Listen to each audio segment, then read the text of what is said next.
ఒక్కసారి కొమ్మూరి గోల్డ్ కి కాల్ చేయండి. తాకట్లో ఉన్న మీ బంగారాన్ని విడిపించి మార్కెట్ ప్రైస్ కి వాళ్ళు కొనుక్కుని మిగతా డబ్బులు మీకు ఇచ్చేస్తారు. వెల్కమ్ టు మనం టీవీ. మంత్రి నారా లోకేష్ డిన్నర్ మీటింగ్స్ రాజకీయంగా ఆసక్తిని రేపుతున్నాయి. ఉండవల్లిలోని తన నివాసంలో జిల్లాల వారీగా కూటమి ప్రజాప్రతినిధులతో లోకేష్ జరుపుతున్న విందు సమావేశాలు ఏపీలో హాట్ టాపిక్గా మారాయి. మంత్రి లోకేష్ ఆ సందర్భంగా ప్రతిరోజు కూటమి ఎంపీలు, ఎమ్మెల్యేలు, ఎమ్మెల్సీలు వారి కుటుంబ సభ్యులతో సరదాగా గడుపుతూ మంచి చెడ్డలు అడిగి తెలుసుకుంటున్నారు. సో అలాగే ప్రజాప్రతినిధులు ఇప్పటికే ఇచ్చిన వినతులకు సంబంధించి ఆ ప్రోగ్రెస్ రిపోర్ట్లు అలాగే వారిపై వస్తున్న నెగిటివ్ నివేదికలు కూడా వారికి అందిస్తుండడం జరుగుతుంది. నిజంగా అందరినీ ఆశ్చర్యానికి గురి చేస్తుంది. అసలు ఈ డిన్నర్ మీటింగ్స్ వెనుక స్కెచ్ ఏంటి? రాజకీయ క్రీడలు కొత్త ట్విస్ట్.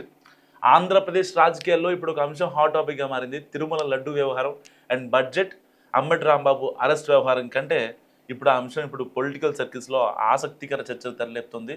చంద్రబాబు మాస్టర్ ప్లాన్ వేశారు. So Lokesh future plan and Pawan Kalyan political plan. వైసీపీతో రాజకీయ యుద్ధం కంటే కూటమి పార్టీల ప్రజాప్రతినిధులు వారి ఫ్యామిలీలతో లోకేష్ ఇంటరాక్షన్ పెంచుకోవడానికి చేస్తున్న ప్రయత్నం ఇప్పుడు సెంటర్ ఆఫ్ అట్రాక్షన్గా అవుతుంది. సరిగ్గా అసెంబ్లీ సమావేశాల సమయమే ఈ ఎపిసోడ్కు వేదిక కావడం రాజకీయాన్ని మరింత ఆసక్తికరంగా మార్చింది. ప్రస్తుతం అసెంబ్లీ బడ్జెట్ సెషన్ నడుస్తోంది. ఆర్థిక మంత్రి పయ్యావుల కేశవ్ బడ్జెట్ ప్రవేశపెట్టి వివిధ రంగాలకు, పథకాలకు, అభివృద్ధి పనులకు కేటాయింపులు చేశారు. అయితే ఇదంతా కాసేపు పక్కన పెడితే అసెంబ్లీ సమావేశాలు ముగిసిన తర్వాత ప్రతిరోజు జిల్లాల వారీగా కూటమి ఎమ్మెల్యేలు, ఎమ్మెల్సీలు, ఎంపీలు, మంత్రులు వారి వారి కుటుంబ సభ్యులతో మంత్రి లోకేష్ ఏర్పాటు చేస్తున్న డిన్నర్ మీటింగ్స్కు సర్వత్రా చర్చనీయాంశమవుతున్నాయి. రోజుకొక పార్లమెంట్ నియోజకవర్గానికి చెందిన కూటమి పార్టీలు ఎంపీ, ఆ లోక్సభ సెగ్మెంట్ పరిధిలోని 7 ఎమ్మెల్యేలు అండ్ కూటమి ఎమ్మెల్సీలు వారి కుటుంబ సభ్యులతో Nara Lokesh special dinner meetings ఏర్పాటు చేస్తున్నారు. ఎమ్మెల్యేల కుటుంబ సభ్యులు చిన్నపిల్లలతో సరదాగా గడుపుతూ మహిళలకు చీరలు, పసుపు కుంకుమ పెట్టి పంపిస్తున్నారు. ఇక్కడి వరకు అంతా బాగానే ఉన్నా దీని వెనుక అసలు స్ట్రాటజీ మాత్రం చాలా అంటే చాలా ఇంట్రెస్టింగ్గా ఉంది. సో కొత్త ఎమ్మెల్యేల్లో టెన్షన్. ప్రస్తుతం కూటమికి 161 మంది ఎమ్మెల్యేల బలం ఉంది. సో కూటమిలో కొందరు ఎమ్మెల్యేలపై ప్రజల్లో తీవ్ర అసంతృప్తి వ్యక్తమవుతోంది. ఆయా ఎమ్మెల్యేలను సీఎం చంద్రబాబు నాయుడు పిలిచి మాట్లాడి జాగ్రత్తగా ఉండాలని హెచ్చరించిన సందర్భాలు కూడా ఉన్నాయి. ఇప్పటికే 80 మంది ఎమ్మెల్యేలతో చంద్రబాబు పలుసార్లు మాట్లాడి సున్నితంగా హెచ్చరించారు. సో అంతా అలర్ట్ చేస్తున్నా ఇంకా 35 మంది ఎమ్మెల్యేల పనితీరు ఏమాత్రం మెరుగుపట్టలేదని సీఎంకి రిపోర్ట్ వెళ్ళింది. సో ప్రస్తుతం అసెంబ్లీలో టీడీపీకి 135 మంది ఎమ్మెల్యేల బలం ఉంది. వీరిలో చంద్రబాబు, లోకేష్తో పాటు సీనియర్ ఎమ్మెల్యేలు మినహా కొత్తగా ఎన్నికైన ఎమ్మెల్యేలు ఎక్కడో ఒక చోట వ్యతిరేకతను ఎదుర్కొంటున్నారనే చర్చ మాత్రం గట్టిగా నడుస్తుంది.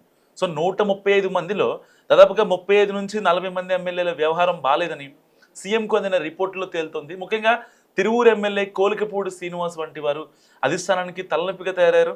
అటు జనసేనలో పవన్ కళ్యాణ్ తప్ప మిగిలిన 20 మంది పైన పూర్తి వ్యతిరేక స్థాయి గట్టిగా ఉంది. సో ముఖ్యంగా రైల్వే కోడూరు ఎమ్మెల్యే అరవ శ్రీధర్ వ్యవహారం జనసేనకు ఇబ్బందికరంగా మారింది. ఇటీవల జరుగుతున్న పరిణామాల నేపథ్యంలో అసలు పార్టీలో శ్రీధర్కు స్థానం ఉంటుందా లేదా అనేది కూడా ఇప్పుడు చర్చనీయాంశమైంది. సో ఆదినారాయణ రెడ్డి అలాగే బీజేపీలో సీనియర్ నేత ఆదినారాయణ రెడ్డి లాంటి ఎమ్మెల్యేల తీరు ఇప్పుడు వివాదాస్పదంగా మారింది. సో ఇటీవల ఆయన చేసిన వ్యాఖ్యలు రాష్ట్ర బీజేపీని ఇబ్బందుల్లోకి నెట్టాయన్న టాక్ పొలిటికల్ సర్కిల్స్లో గట్టిగా ఉంది. ఈ నేపథ్యంలో ఎన్నిసార్లు హెచ్చరించినా సదరు ఎమ్మెల్యేలో మార్పు రాకపోవడంతో చంద్రబాబు వారిపైన ఫోకస్ పెట్టారు. నేరుగా రంగంలోకి దిగితే సీన్ వేరేలా ఉంటుంది కనుక ఆ బాధ్యతలను లోకేష్కి అప్పగించారు. సో ఈ నేపథ్యంలో నారా లోకేష్ ప్రతిరోజు 1 లేదా 2 పార్లమెంట్ నియోజకవర్గాలకు చెందిన ఎంపీలు, ఎమ్మెల్యేలు అండ్ ఎమ్మెల్సీలతో మీటింగ్స్ ఏర్పాటు చేసుకుంటున్నారు. మచిలీపట్నం పార్లమెంట్ సెగ్మెంట్తో మొదలైన డిన్నర్ మీటింగ్స్ వరుసగా జరుగుతున్నాయి. లోకేష్ స్వయంగా ఎమ్మెల్యేలతో మాట్లాడుతూ వారి పనితీరు, వ్యవహారాల గురించి రిపోర్టులను సైతం వారి చేతుల్లో పెట్టి తీరు మార్చుకోమని సున్నితంగా చెప్తున్నారంట.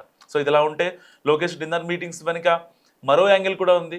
అదేంటంటే లోకేష్ను టీడీపీ లీడర్లు క్యాడర్ ఫ్యూచర్ లీడర్గా చూస్తున్నారు. ఇప్పటికే లోకేష్కు ప్రమోషన్ ఇచ్చి డిప్యూటీ సీఎంను చేయాలన్న డిమాండ్లు కూడా టీడీపీ నేతల నుంచి వినిపిస్తున్నాయి. మరోవైపు కొందరు టీడీపీ నేతలు లోకేష్ ప్రమోషన్ గురించి డైరెక్ట్ బాబు గారితోనే చర్చించినట్టు కూడా వార్తలు వస్తున్నాయి. ఈ నేపథ్యంలో పార్టీలోని అన్ని వర్గాలను, కూటమిలోని పార్టీలను ఒకే తాటిపైకి తీసుకొచ్చి లోకేష్ను భవిష్యత్ నాయకుడిగా ప్రొజెక్ట్ చేసే ప్రయత్నమే ఈ డిన్నర్ మీటింగ్లు అంటూ కూడా విశ్లేషణ జరుగుతున్నాయి. ఇప్పటికే పార్టీని పూర్తిగా లోకేష్ అండ్ టీం కంట్రోల్ చేస్తుంది. పార్టీలోని కీలక పదవులకు నాయకుల ఎంపిక, నిర్ణయాలు, పార్టీ సమావేశాలన్నీ లోకేష్ కనుసన్నలోనే జరుగుతున్నాయి. సో తెలుగు తమ్ముళ్ళు ఇది కూడా మాట్లాడుకుంటున్న పరిస్థితి. సో ఎదురొచ్చే ఇబ్బందులు తగ్గించే ప్రయత్నం చేస్తున్న లోకేష్ డిన్నర్ మీటింగ్లో కూటమి పార్టీ నాయకులకు ఇన్వాల్వ్ చేయడం కూడా ఆసక్తికరంగా మారింది. 15 ఏళ్ల కూటమి కలిసి ఉండాలని ఇటు లోకేష్తో పాటు పవన్ కళ్యాణ్ కూడా పదే పదే చెప్తున్న పరిస్థితి. సో దీంతో పార్టీ నేతల మధ్య సమన్వయం మంచిగా ఉండేందుకు డిన్నర్ మీటింగ్స్ దోహదం చేస్తుందని కూడా కూటమి పార్టీ నేతలు భావిస్తున్నారు. ఎమ్మెల్యేలు నేతలతో సమావేశాలు పెట్టుకొని వారి మన్ననలు పొందాలని లోకేష్ భావిస్తున్నారట. సో ఇలాంటి సమావేశాల ద్వారా భవిష్యత్తులో లోకేష్ నాయకత్వానికి ఎలాంటి ఇబ్బందులు రావనేది ఒక రకంగా చంద్రబాబు ఆలోచన. మరి లోకేష్ డిన్నర్ మీటింగ్స్ ద్వారా ఎలాంటి సత్ఫలితాలు రాబోతున్నాయనేది వేచి చూడాల్సి ఉంది. సో మీరేమనుకుంటున్నారో ఈ ఫ్యామిలీ మీట్స్ గురించి విత్ ఎమ్మెల్యేస్ కావచ్చు, ఎంపీస్ కావచ్చు, ఇంకా ఎమ్మెల్సీలు కావచ్చు, మస్తుగా కామెంట్ చేసి ప్రయత్నం చేయండి. చూస్తూనే ఉండండి మనం టీవీ.